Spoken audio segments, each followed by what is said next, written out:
Narcissism is the tyranny of a malignant fantasy.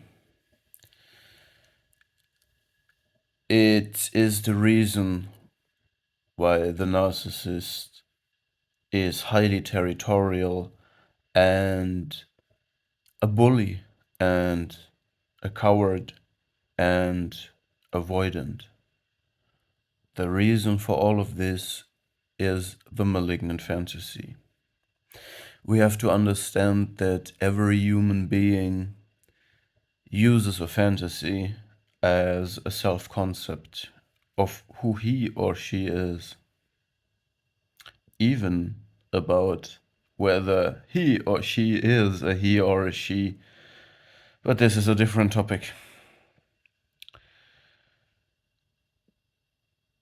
So every human being uses a fantasy, and this can be healthy as a self-concept. Fantasies are necessary and exist in healthy forms, but they also exist in malignant forms. And what also is true, that everybody has a narcissistic part to their personality. It's a normal phase we are going through in early childhood. It has to do with separation, individuation, with becoming self, with autonomy, emotional regulation, self-confidence, self-love, agency, and so on. So you see already, these are the topics the narcissists struggle the most with, and they also project these topics and problems, this drama, this compulsive, repetitive drama on other people. So why is the fantasy of the narcissist malignant and pathologic? Why are they antisocial? Why are they socially dysfunctional? And why is the root for this problem in their fantasy? The thing is, the narcissist's fantasy is a cover-up for their anxiety and shame. So they have high levels of anxiety and shame, but they can be at times repressed, or the narcissist tries to repress them, or they show it and they will occupy a victimhood mentality or identity when they show their fear and anxiety. Those they say, oh, I can't function because I'm full of anxiety, I can't function because I'm full of shame, I'm depressive, I'm paranoid, psychotic, whatever, because of these threats of shame and anxiety. So I'm a victim and I can't function, and they then use this to gain narcissistic supply for their grandiose self, because the grandiose self is always there. And this is a false self that needs the fantasy as the cover up. So it's a very, shaky foundation. And, a normal, healthy person with a fantasy as a self concept in a healthy way, you can put this person in a social environment and say, well, this is your space. And these are the people around you. And that's it. Just enjoy yourself. And it is possible that healthy people with the ability to communicate and interact with reality, because reality is the place where different fantasies merge, collide, correct each other, and communicate. And it creates a consensus. So healthy people can do this. A narcissist cannot do this. A narcissist needs a highly specifically shaped environment without reality, and everybody needs to become a con artist, an actor, a con actor. It's not that you can tell the narcissist, well, here's your place, you play your role, and you let everybody else play their roles, and then it will create a new social dynamic, a new, just like in a normal situation would.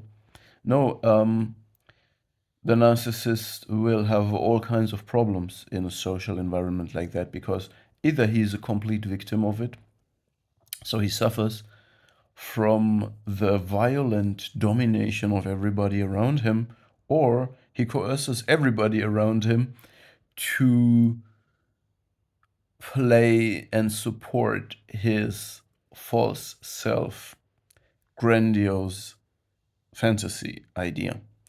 In other words, the fantasy of the narcissist is fragile, the self of the narcissist is fragile. It either is suffering because it is not functional. The grandiosity is switched into the victim side of his personality, or the personality is unfolding. But to do this, it needs everybody, it needs to coerce, it needs to force people to support their malignant fantasy of who they are. Therefore, they are highly competitive and also avoidant. So they avoid people who know who they really are. They avoid people who confront them with reality. This is why they are so cowardly. Because first they are territorial, and no, first they are a victim. Then they enter your life via your kindness.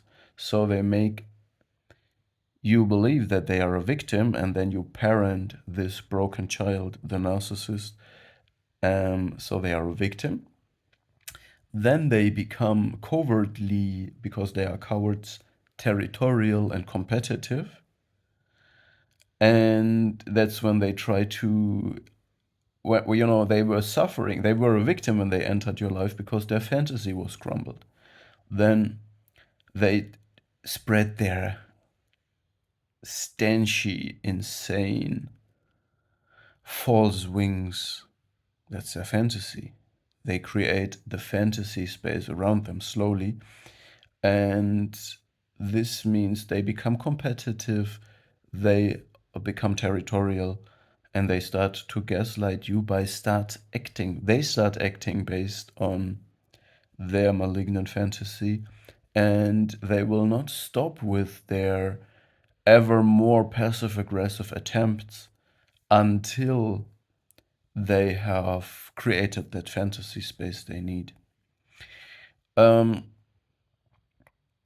it's a tyranny of of a malignant fantasy that um, destroys or infects any social environment where a true narcissist is living.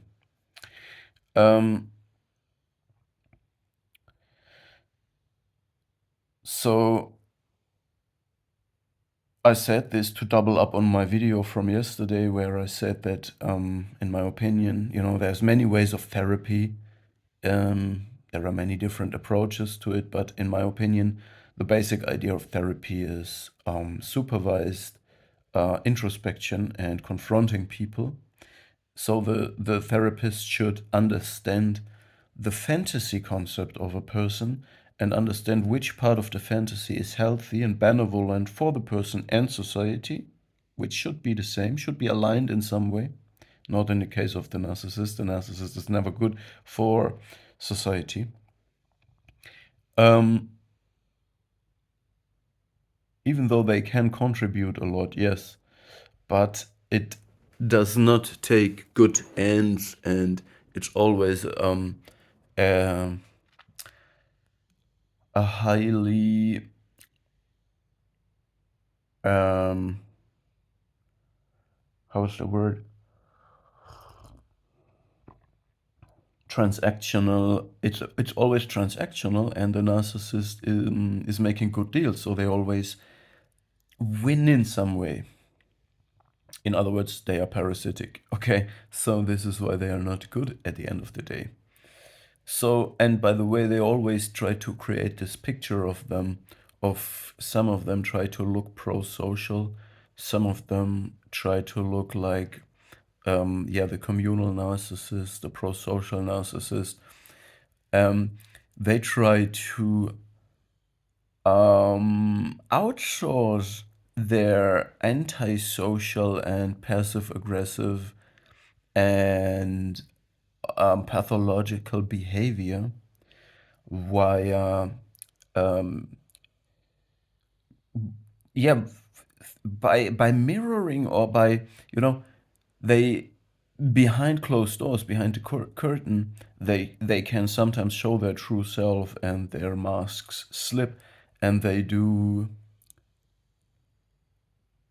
crazy things. And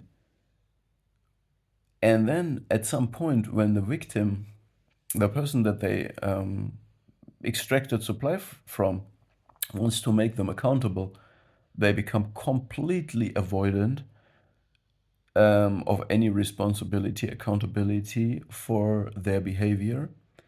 So they show their cowardly avoidant side, but at the same time they mirror the person that you was before in some way, or try to claim a moral high ground by pretending to be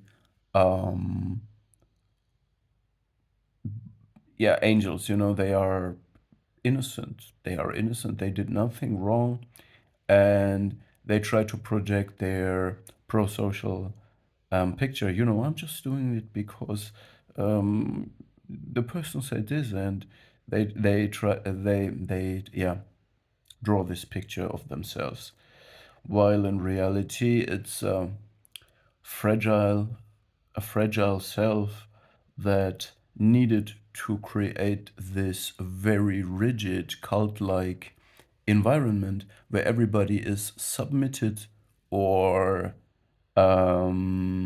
discarded to the fantasy, to the tyranny of the fantasy. Yeah, this is a process called splitting. So the narcissist only accepts people who contribute to his fantasy structure, and everybody else is all evil. This is why they are avoidant, and why they close the family cult once the